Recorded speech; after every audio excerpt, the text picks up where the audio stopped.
यह मैटर 2021 में आयोजित परीक्षा में बोला गया था।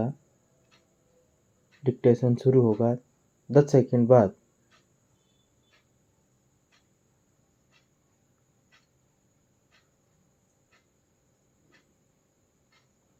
जब एक व्यक्ति के एक से अधिक मृत्युकालिक कथन हों तो उनके उचित मूल्यांकन के लिए उन्हें एक साथ लिया जाना चाहिए और यदि उनमें तात्विक पहलुओं पर भिन्नता हो तो यह देखने का कयास किया जाना चाहिए कि उनमें सामंजस्य हो सकता है या नहीं।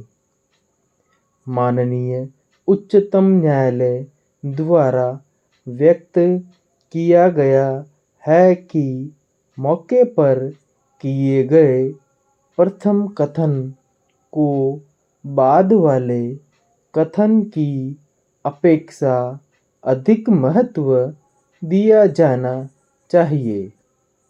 जहां मृतक द्वारा अपने मृत्युकालीन कथनों में विरोधात्मक और विसंगत कथन किए जाते हैं, वहां माननीय उच्चतम न्यायालय ने यह मत व्यक्त किया है कि ऐसे मृत्युकालीन कथनों की संपुष्टि अन्य साक्ष्य से होनी आवश्यक है।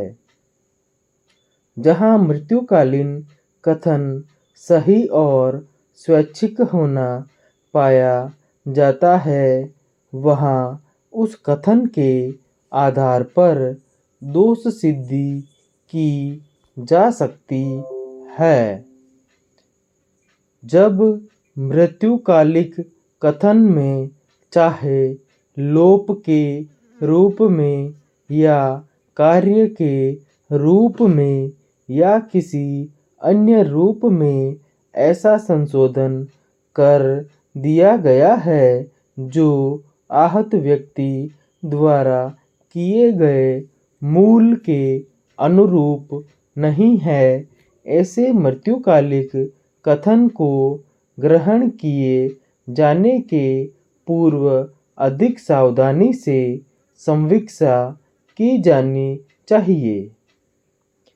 प्रत्येक मृत्युकालिक कथन पर उसके साक्ष्यिक महत्व के बारे में मामले के गुणावगुण के आधार पर स्वतंत्र रूप से विचार किया जाना होता है। एक को दूसरे के कारण अस्वीकृत नहीं किया जाना चाहिए। न्यायालय को उनमें से हर एक पर सही परिप्रेक्ष्य में विचार करना पड़ता है कि उनमें से कौन सा कथन मामले की सही स्थिति दर्शित करता है।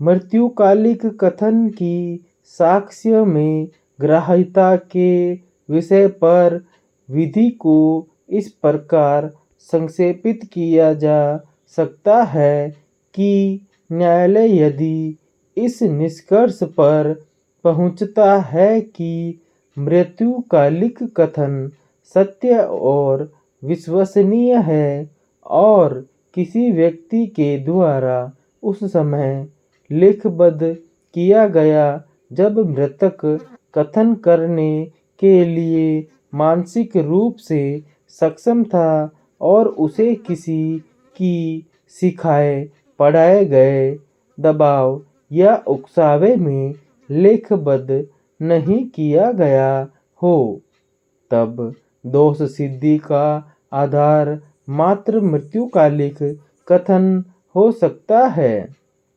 इस प्रकार के मृत्युकालिक कथन की किसी और साक्ष्य से पुष्टि की आवश्यकता नहीं होती है। अंग्रेजी विधि के अधीन मृत्युकालिक कथन की ग्राह्यता के लिए अति आवश्यक होता है कि कथनकर्ता की अवश्य ही मृत्यु की निराशाजनक प्रत्याशंका हो गई हो। भारतीय विधि ऐसे प्रतिबंध नहीं लगाती। भारतीय विधि के अधीन यह उपेक्षा की जाती है कि कथनकर्ता को मृत्यु की सन्निकट प्रत्याशंका हो। मृत्युकालिक कथन को ग्रहण किए जाने से पूर्व यह साबित किया जाना आवश्यक होता है कि ऐसा कथन करने वाले की मृत्यु हो चुकी है।